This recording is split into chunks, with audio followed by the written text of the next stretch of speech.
So, you want to own an airport in America. Here's the script, organized as required, with a line break after every period and comma. So, you want to own an airport in America. Not a toy plane on a private strip. A real airport, with gates, with runways, with thousands of people walking through every single day. Stick around, because by the end of this you will understand exactly how this business works, and why some of the richest investors on the planet are quietly buying pieces of American airports right now. Let's start with the basic idea. An airport is not just a place where planes land. Think of it more like a giant shopping mall, except the customers cannot leave until their flight is called. Every person who walks through those doors has already paid for a ticket, has time to kill, and usually has money in their pocket. That single fact is the whole business model. Now let's talk about what it actually costs to get in. In the United States, there are thousands of small airfields scattered across states like Texas, Montana, and Florida. Some of these tiny landing strips can be bought for less than $1 million. No commercial flights, no crowds, just private planes coming and going. That is the cheapest way to put the word airport on your business card. Move up one level, and you get small regional airports, the kind that serve a single city or county. Buying one of these, along with the runway, the terminal building, and the operating license, can run you anywhere from $20 million to $50 million. And this is not just theory. Small American airports change hands almost every year, usually bought by local governments, private investors, or airport management companies looking to expand their portfolio. Now, if you want to play in the big leagues, we are talking about airports like the ones in Denver, Atlanta, or Los Angeles. Building or expanding a hub like that costs billions of dollars, which is exactly why regular people never buy the whole airport. Instead, massive investment funds and pension funds buy small ownership stakes, the same way you might buy a slice of a company on the stock market. And that is not a coincidence. Because once you understand how airports actually make money, you will see why the big investors are lining up. Here is the first and most obvious way an airport earns cash. Airlines pay to be there. Every time a plane lands, parks at a gate, or fills up on fuel, the airport collects a fee.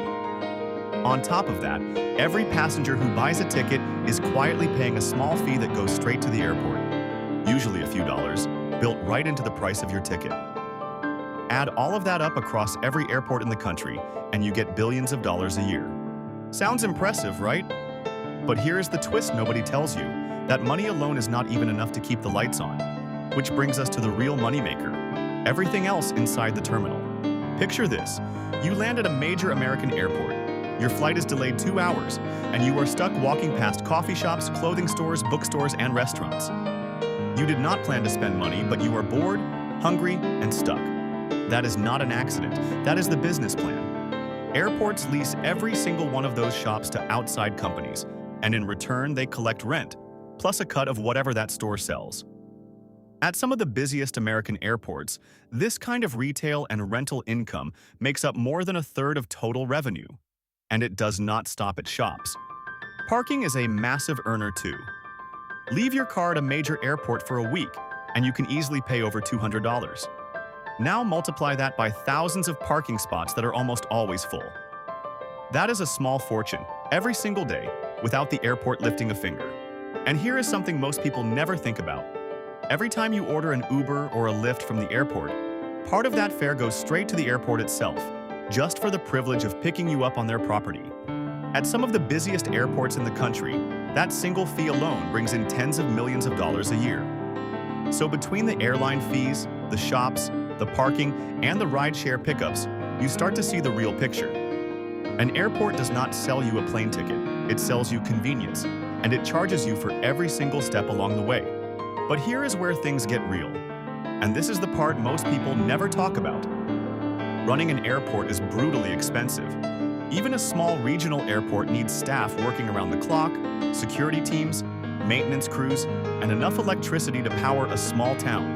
A major American hub can spend hundreds of millions of dollars a year just on salaries alone. Add in electricity, insurance, repairs, and constant safety inspections, and the costs pile up fast. And here is the brutal truth about this business. You cannot pause it. When the pandemic hit and flights across the country came to a stop, American airports still had to keep runways open. keep lights on, and keep staff on payroll. Billions of dollars were lost across the country in just 2 years because an airport cannot simply close its doors and wait out a bad season. That is the hidden risk behind this shiny business. The bills never stop, even when the passengers do. Now let's talk about something most people have never even heard of, because this is where it gets really interesting. Every year, a small percentage of checked bags never make it back to their owners. In one small town in Alabama, there is an entire store built around this, buying unclaimed suitcases in bulk and reselling everything inside them, from jewelry to electronics to designer clothes. And separately, anything travelers leave behind at security, pocket knives, tools, forgotten watches, often ends up sold through government auction websites. It sounds small, but across the whole country, this quiet side economy adds up to real money. So now you understand the full picture, the official income, the retail and parking machine, and the strange little side businesses hiding underneath it all. So what does this actually mean for someone who wants to get into this business? Here is the practical part. You do not need billions of dollars to start. Look at small private airfields in your state. Many of them are underused, outdated, and looking for a buyer. You could buy one, lease out hangar space to private plane owners, rent land to nearby businesses, and slowly build income the same way big airports do, just on a smaller scale.